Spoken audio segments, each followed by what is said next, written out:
ഇത്തവണ പരാജയപ്പെടരുത്. മാഡം ധൈര്യമായിട്ടിരിക്കെ, ഇന്ന് അവളുടെ അവസാനമാണ്. Okay okay madam.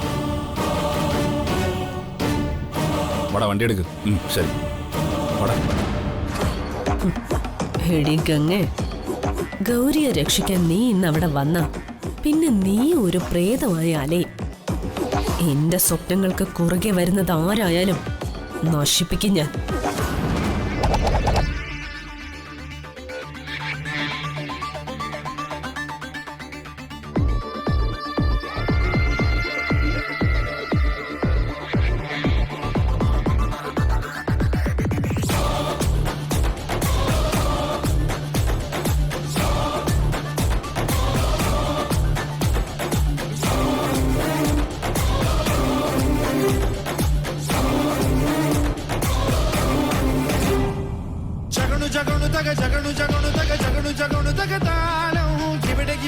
പകലിനായിരം താളം വെളുത്തു വെളുത്തു വന്നു തണുത്തു തണുത്തു മെല്ലെ കറുത്തു കറുത്തുരീ നേരം ചിറകു കുറുത്തരീ നേരിനായിരം താളം ജഗണു ജഗണു തക ജഗണു ജഗണു തക ജഗണു ജഗണു തക താളം കിവിടകി പകലിനായിരം താളം വെളുത്തു വെളുത്തു വന്നു തണുത്തു തണുത്തു മെല്ലെ കറുത്തു കറുത്തുരീ നേരം ചിറകു കുറുത്തരീ നേരിനായിരം താളം കാലമൂത്തി സ്നേഹമറിയാതെ ബന്ധമോ രാഗമറിയാതെ ജീവിതം പാടുന്നു കൂടെ സത്യമോ തേടുവിടയോ. നീ രക്ഷപ്പെട്ടെന്ന് കരുതിയോ? അത് നടക്കില്ല മോളെ. നിന്നെ ഞങ്ങള് കൊന്ന് കൊളത്തിയൊന്നും ചെയ്യരുത്. ഞാൻ നിങ്ങൾക്ക് ഒരു ദ്രോഹം ചെയ്തിട്ടില്ലല്ലോ. നിന്നെ എന്ത് ചെയ്യണമെന്ന് ഞങ്ങൾക്കറിയാം. പാടി കൊണ്ട്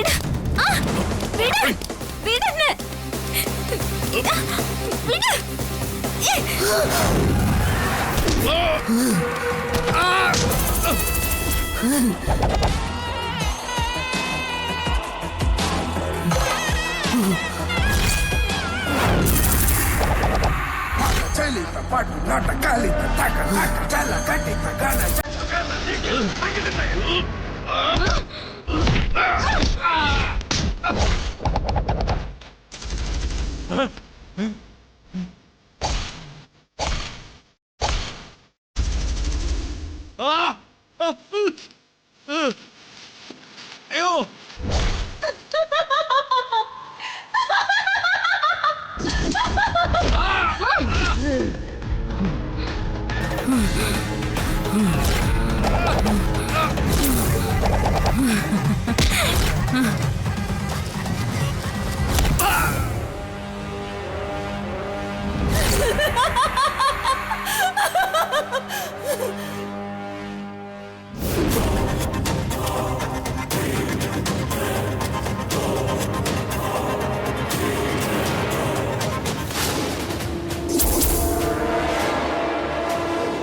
പേടിക്കണ്ട ഗംഗേ, ഞാൻ വന്നു.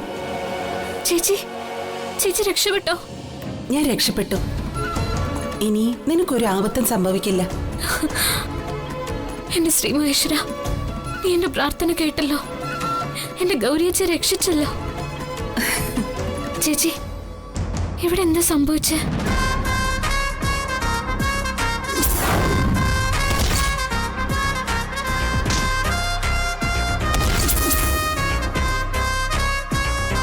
ചേച്ചി ഇങ്ങനെ രക്ഷപ്പെട്ടത്? ഞാൻ ചേച്ചിയെ മോചിപ്പിക്കാനാ വന്നത്. നിന്റെ പ്രാർത്ഥന കൊണ്ടാ ഞാൻ രക്ഷപ്പെട്ടത്. നിന്നെ പോലെ തന്നെ ശ്രേയ ഇവിടെ വന്നിട്ടുണ്ട്. അവള് കാരണം ഞാനിപ്പോ ഇവിടെ നിൽക്കുന്നേ. ശ്രേയച്ചയോ? അതെ.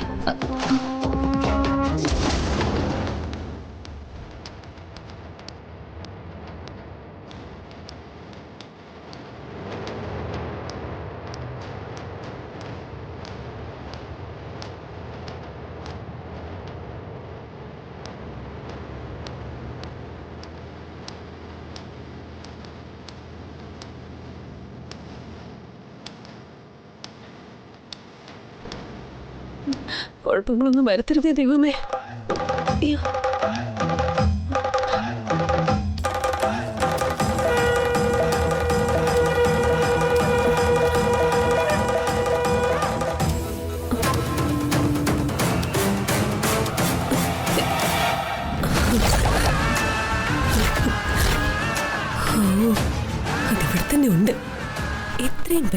മന്ത്രവാദിനി പറഞ്ഞതുപോലെ അതെടുത്ത് ആരും കാണാതെ എവിടെയെങ്കിലും കുഴിച്ചിടണം.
അയ്യോ, അപ്പൊ ശ്രേയച്ചി? അവളിപ്പോഴും കുളത്തിൽ തന്നെയുണ്ട്. ശ്രേയച്ചിക്ക് എന്തെങ്കിലും പറ്റുമോ ചേച്ചി? മറ്റുള്ളവരെ ഉപദ്രവിക്കാൻ ശ്രമിക്കുന്നവരുടെ എല്ലാം വിധി ഇതൊക്കെ തന്നെയാ. ഇപ്പോ അവള് മരിച്ചിട്ടുണ്ടാവും. അയ്യോ ചേച്ചി, നമുക്കൊന്ന് പോയി നോക്കാം. എന്തൊക്കെ തെറ്റിയതാലും ശ്രേയച്ചി നമ്മുടെ വീട്ടിലല്ലേ? അത് വേണ്ട ഗംഗെ, അവൾ അവിടെ കിടന്ന് മരിക്കട്ടെ. ചേച്ചി അരുത്. ചേച്ചി എനിക്കൊപ്പം വരണം. നമുക്ക് പോയി നോക്കാം. ഗംഗെ, ചേച്ചി പ്ലീസ്. ശരി.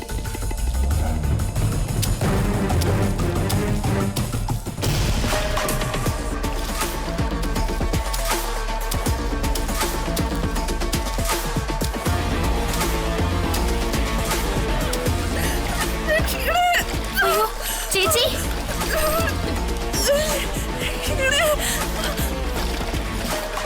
ഗൗരി ചേച്ചി. അവള് ചാവട്ടെ. അവള് മരണം അർഹിക്കുന്നു. അങ്ങനെ പറയല്ലേ ഗൗരി ചേച്ചി. നമ്മൾ ഉപേക്ഷിച്ച ശ്രേയച്ചി മരിച്ചു പോവും. നിനക്കിതെന്താ ഗംഗെ? നിന്നെ കൊല്ലാൻ ആളെ വിട്ടവളാ ശ്രേയ. അവള് മരിക്കുന്നതാ നമുക്ക് എല്ലാവർക്കും നല്ലത്. അയ്യോ അങ്ങനെയല്ല ചേച്ചി. ശ്രേയച്ചി ചെയ്ത പോലെ നമ്മളും ചെയ്ത നമ്മളും ശ്രേയച്ചും തമ്മിൽ എന്താ വ്യത്യാസം? ശ്രേയച്ചി എങ്ങനെയെങ്കിലും രക്ഷിക്കണം. നിനക്ക് വേണ്ടി ഞാനതിന് ശ്രമിക്കാന്ന് കരുതിയാലും എനിക്കത് സാധിക്കില്ല ഗംഗെ. ശ്രേയയുടെ കയ്യിലെ മോതിരം നിനക്ക് അറിയാവുന്നതല്ലേ? എനിക്ക് അവളെ സ്പർശിക്കാൻ സാധിക്കില്ല. ശരി ചേച്ചി. ഗംഗെ,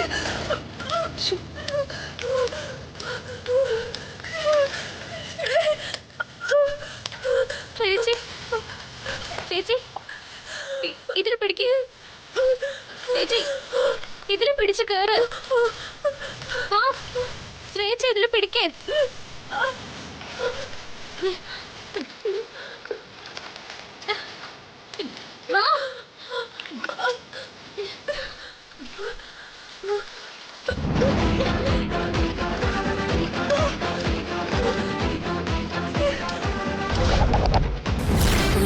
ചേച്ചി ചേച്ചി താങ്ക്സ് ഗംഗെ.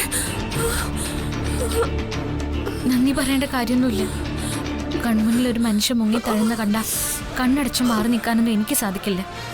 അതുകൊണ്ടാണ് രക്ഷിച്ചത്. എന്തിനാ ഇങ്ങനെ ഓരോ പ്രശ്നങ്ങൾ ഉണ്ടാക്കുന്നത്?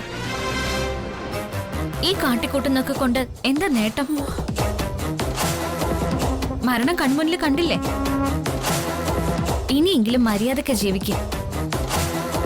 നീ എന്തിനാ ഗംഗെ അവളെ ഉപദേശിക്കുന്നേ? അതുകൊണ്ടൊന്നും ഒരു പ്രയോജനം ഉണ്ടാവാൻ പോകുന്നില്ല. ഇനി അധിക സമയം ഇവിടെ നിൽക്കണ്ട. എത്രയും പെട്ടെന്ന് ഇവിടുന്ന് പുറത്തു പോണം. ശ്രേയച്ചി വാ, നമുക്ക് പോവാം. അധിക സമയം ഇവിടെ നിൽക്കുന്നത് ആപത്താ. എനിക്ക് നടക്കാൻ പറ്റുമെന്ന് തോന്നുന്നില്ല ഗംഗെ. ഞാൻ പിടിക്കാം. പതിയെ എഴുന്നേൽക്ക്.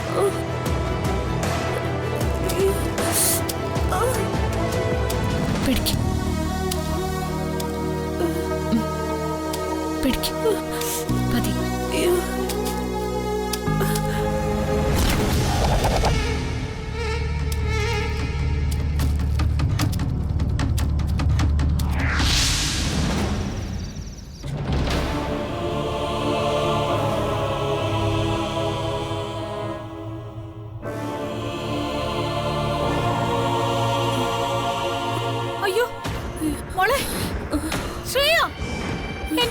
പറ്റിയേ? നീ എന്താടി എന്റെ കുഞ്ഞിനെ ചെയ്തേ? ഞാനൊന്നും ചെയ്തിട്ടില്ല. ശ്രേയ, നാത്തൂനെ, മോളെ ശ്രേയ, നീ ഒന്നും ചെയ്യാതെ അവൾ എങ്ങനെ ഈ അവസ്ഥയിലായി? എന്താ മോളെ, എന്താ ഗംഗയെ സംഭവിച്ചത്? അത് നിങ്ങള് ശ്രേയച്ചോട് തന്നെ ചോദിച്ചോളൂ. ശ്രേയ, മോളെ, നീ എന്താ ഒന്നും മിണ്ടാത്തെ? എന്റെ മോക്ക് എന്താ പറ്റിയേ? ഒന്നുമില്ല അമ്മേ, ഞാൻ പറയാം. മോളെ, ഇവള് നിന്നെ എന്തെങ്കിലും ഉപദ്രവിച്ചോ? ഉപദ്രവിച്ചു.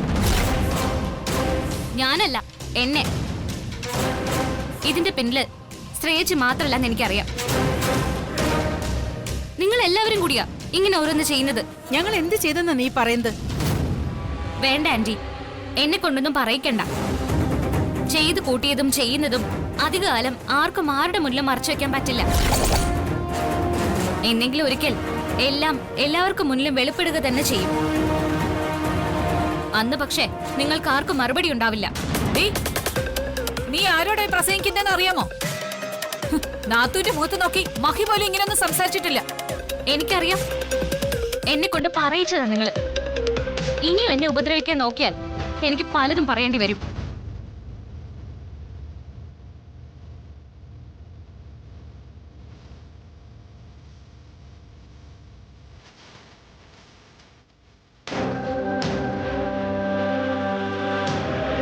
നീ എന്താ മോളെ ഒന്നും മിണ്ടാത്തെ? എന്താ ഉണ്ടായേ? നമ്മുടെ പദ്ധതി എല്ലാം പൊളിഞ്ഞു. ആ ഗൗരി മോചിക്കപ്പെട്ടു.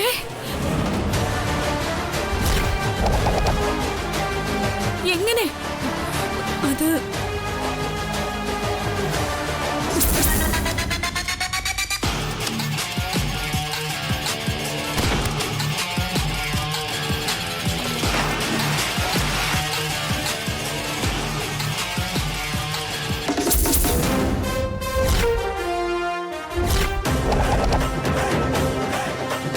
ദൈവമേ, ഇനി നമ്മൾ എന്ത് ചെയ്യും? എന്തെങ്കിലും ചെയ്തേ മതിയാവും അമ്മേ, ഇല്ലെങ്കിൽ ഇതോടെ നമ്മൾ അവസാനിക്കും. അപ്പോ ഗൗരി രക്ഷപ്പെട്ട അഹങ്കാരത്തിലാണ് ഗംഗ ഇത്രയും പ്രസംഗിച്ചത് അല്ലേ? അതെ, പക്ഷെ അവളുടെ ഈ അഹങ്കാരം അധികകാലം ഉണ്ടാവില്ല. താമസിയാതെ തന്നെ ഇതിനൊരു പരിഹാരം ഞാൻ കണ്ടിരിക്കും.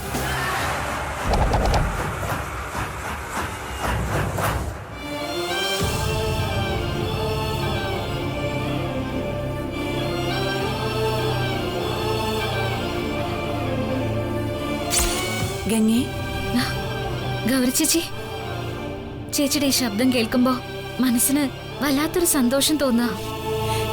എനിക്ക് ഇങ്ങനെ ഇപ്പൊ നിന്റെ അരികിൽ വരാൻ സാധിച്ചത് നീ കാരണമല്ലേ ഗംഗേ? നിന്റെ കഠിനമായ പൂജ കൊണ്ട് മാത്രം എനിക്ക് മോചനം കിട്ടിയത്. അതിന് നിന്നോട് എങ്ങനെയാ നന്ദി പറയേണ്ടെന്ന് എനിക്കറിയില്ല. ചേച്ചി എന്തിനാ എന്നോട് നന്ദി പറയുന്നത്? എന്നാൽ കഴിയുന്ന ചെറിയൊരു കാര്യമല്ല ഞാൻ ചെയ്തത്. നിന്റെ സ്ഥാനത്ത് മറ്റാരായാലും ആ വ്രതം അത്രയൊക്കെ പ്രതിസന്ധികളെ അതിജീവിച്ച് പൂർത്തിയാക്കാൻ സാധിക്കില്ലായിരുന്നു. ചേച്ചിയെ രക്ഷിക്കാൻ ഒരു മാർഗം ഭട്ടതിരി പറഞ്ഞെന്നപ്പോ എങ്ങനെയെങ്കിലും അത് ഭംഗിയാക്കി എടുക്കാൻ അനുഗ്രഹിക്കണമേ എന്നൊരു പ്രാർത്ഥന മാത്രമേ എനിക്കുണ്ടായിരുന്നുള്ളൂ. എന്തായാലും ചേച്ചി ബന്ധനത്തിൽ നിന്ന് രക്ഷപ്പെട്ടല്ലോ, ഭാഗ്യം. പക്ഷേ നീ ഇപ്പൊ കാണിച്ചത് വലിയൊരു മണ്ടത്തരാ ഗംഗേ. എന്താ ചേച്ചി? ശ്രേയ നീ രക്ഷിച്ച കാര്യം ഞാൻ പറഞ്ഞത്. ശ്രേയ നിന്റെ നാശം കാണാൻ ആഗ്രഹിക്കുന്നവളാ. അത് നിനക്കും അറിയാവുന്നല്ലേ? അറിയാം, പക്ഷേ എനിക്ക് നിന്നെ മനസ്സിലാവും ഗംഗേ. ശത്രുക്കളോട് പോലും അനുകമ്പ കാണിക്കുന്നവളാ നീ. അത് നിന്റെ വലിയ മനസ്സ്. പക്ഷെ എത്രയൊക്കെ അനുഭവം ഉണ്ടായാലും പഠിക്കാത്തവളാ ശ്രേയ. അത് നീ മറക്കരുത്. അതൊക്കെ ശരിയാണ്. എന്നാലും കൺമുന്നിൽ മുങ്ങി മരിക്കാൻ തുടങ്ങുമ്പോ എങ്ങനെയാ ചേച്ചി കണ്ടു നിൽക്കുക? അങ്ങനെ ചെയ്താ ഞാനും ശ്രേയച്ചയും തമ്മില് എന്ത് വ്യത്യാസം ഉണ്ടാവുക? നമ്മളാൽ കഴിയുന്ന സഹായം എല്ലാവർക്കും ചെയ്തു കൊടുക്കണമെന്നാ ഞാൻ പഠിച്ചിട്ടുള്ളത്. നിന്നെ ഓർത്ത് എനിക്ക് അഭിമാന ഗംഗെ തോന്നുന്നത്. സത്യത്തിൽ എന്റെ മാളൂന് കിട്ടിയ ഭാഗ്യമാ നീ. നിന്നെപ്പോലൊരമ്മ വളർത്തിയാൽ എന്റെ കുഞ്ഞ് നല്ല സ്വഭാവത്തിൽ വളരും. മാളു നല്ല കുട്ടിയാ. മഹേട്ടന്റെയും ചേച്ചിയുടെയും എല്ലാ നന്മയും അവളിലുണ്ട്. അതുകൊണ്ട് തന്നെ അവള് നല്ല കുട്ടിയായിട്ട് തന്നെ വളരും. അങ്ങനെയല്ല ഗംഗെ. നീ എന്റെ മോളെ നോക്കുന്നത് പോലെ അവളെ നോക്കാനോ കാര്യങ്ങൾ പറഞ്ഞു കൊടുക്കാനോ എനിക്ക് സാധിച്ചിട്ടില്ല. ഇനി നീ നന്നായി സൂക്ഷിക്കണം ഗംഗെ. ശ്രേയയ്ക്കും കൂട്ടർക്കും നിന്നോടുള്ള പക കൂടാനാ സാധ്യത. അവര് നിന്നെ ഉപദ്രവിക്കാൻ ശ്രമിച്ച് ഓരോ തവണ പരാജയപ്പെടുമ്പോഴും അവരുടെ വാശിയും ദേഷ്യവും എല്ലാം കൂടും. ചേച്ചി പറയുന്നത് എനിക്ക് മനസ്സിലായി. ഇന്ന് അവരുടെ സംസാരത്തില് ആ പക എനിക്ക് ബോധ്യപ്പെടുകയും ചെയ്തു. നന്മ ചെയ്യുന്നവരെ ഭഗവാൻ കാക്കും. അതുകൊണ്ട് നിനക്ക് നല്ലതേ വരൂ. ആ ധൈര്യത്തിലാ ഞാനിപ്പോ. അതെ, എനിക്ക് കാവലിന് ചേച്ചിയും ശ്രീമഹേശ്വരനും ഉള്ളിടത്തോളം എനിക്കൊരു പേടിയുമില്ല.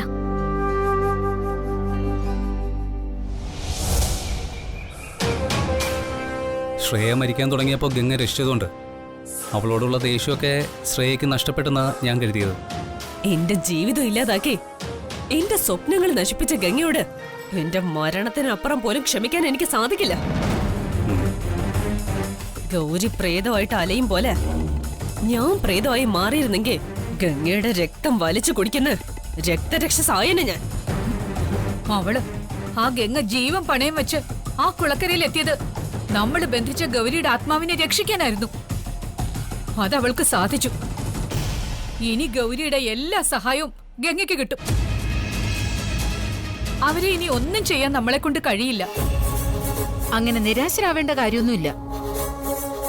പ്രേതത്തിനെ നശിപ്പിക്കാൻ സാധിക്കുന്നില്ലെങ്കിൽ മനുഷ്യനെ നശിപ്പിക്കാൻ സാധിക്കുമല്ലോ. ഗംഗയ്ക്ക് കാവലിരിക്കാൻ എപ്പോഴും ഗൗരിക്കാവില്ല. ഗംഗയെ ഇല്ലാതാക്കാനുള്ള സന്ദർഭങ്ങൾ നമുക്ക് കിട്ടും. ആ അവസരം ഉപയോഗിക്കണം. ഗംഗയെ ഇല്ലാതാക്കാൻ ശ്രമിച്ച ഗൗരി രക്ഷിക്കും. ഗൗരിയെ ബന്ധിക്കാൻ ശ്രമിച്ച ഗംഗ രക്ഷിക്കും. ഇനി ആ പരിപാടിയൊന്നും നടക്കരുത്. ഗംഗയും ഗൗരിയും ഒന്നിച്ചില്ലാതാവണം. ഓരോ പ്രാവശ്യവും രക്ഷപ്പെടുമ്പോഴും ഗൗരിക്ക് ശക്തി കൂടി വരുവാണെന്ന് മന്ത്രവാദിനിയും ഗുരുവമ്മയും എല്ലാം നമ്മളോട് പറഞ്ഞതാ. അതുകൊണ്ട് നേരിട്ടൊരു എതിർപ്പൊന്നും ഗൗരിയുടെ അടുത്ത് നടക്കില്ല. അവളുടെ ആത്മാവിന് അത്ര ഈസിയായിട്ട് നശിപ്പിക്കാനും സാധിക്കില്ല. അതുകൊണ്ട് ആദ്യം ഗംഗയെ തീർക്കാൻ ശ്രമിക്കുന്നതാ ബുദ്ധി. അതിനി രാഹുൽ തന്നെ വിചാരിക്കണം. ഞാനോ? അതെ, ഗംഗയെ ഇല്ലാതാക്കാൻ വേണ്ട കാര്യങ്ങള് രാഹുൽ ചെയ്യണം.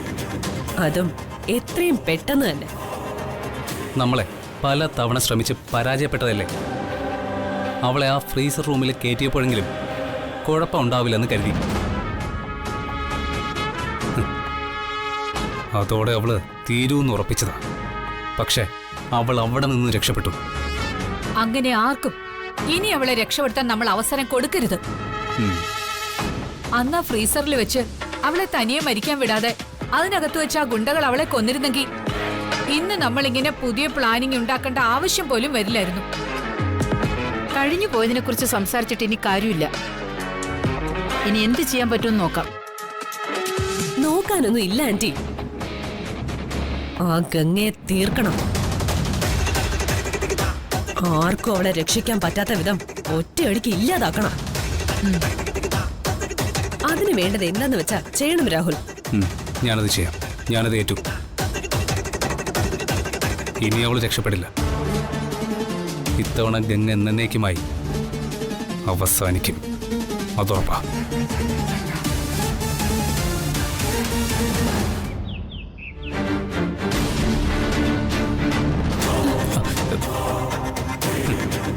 രാവിലെ ഈ ഒരുങ്ങിക്കെട്ടി നീ എങ്ങോട്ട് പോവുക? ഗംഗേച്ചിയുടെ കൂടെ ക്ഷേത്രത്തിലേക്ക് പോവാ. ഗംഗേച്ചി 3 ദിവസത്തെ പൂജയിലായിരുന്നു. പൂജ ഭംഗിയായി പൂർത്തിയാക്കാൻ കഴിഞ്ഞതിൽ ഭഗവാനോട് നന്ദി പറഞ്ഞ് പ്രാർത്ഥിക്കാൻ പോവാ. എന്നോടും കൂടെ ചെല്ലാൻ പറഞ്ഞു. ആ, പോയിട്ട് വാ. അല്ല, രാഹുലേട്ടൻ വരുന്നോ? ഇല്ല, നിന്റെ കൂടെ ഞാൻ വരുമെന്നുള്ള ഒരു പ്രതീക്ഷയും ഈ ജന്മം നിനക്ക് വേണ്ട. ഒരുങ്ങി ഇറങ്ങി വരുന്നത് കണ്ടപ്പോ ഈ വീട്ടിൽ നിന്ന് എന്നെ പോവാണോ എന്ന് അറിയാൻ വേണ്ടി ചോദിച്ചതാ. എന്റെ ജീവിതത്തിലേക്ക് നീ വലിഞ്ഞു കയറി വന്നവളല്ലേ. തനിയെ ഇറങ്ങിപ്പോയാ അത്രയും സന്തോഷായനെ. എന്തിനാ രാഹുലേട്ട എന്നോട് ഇങ്ങനെയൊക്കെ പെരുമാറുന്നത്? എന്തുമാത്രം സ്നേഹമായിരുന്നു നമ്മൾ തമ്മില്. സ്നേഹോ? എനിക്കോ? എടി, ഞാൻ നിന്നെ സ്നേഹിച്ചിട്ടേ ഇല്ല. ഞാൻ പല പ്രാവശ്യം നിന്നോട് പറഞ്ഞു കഴിഞ്ഞു.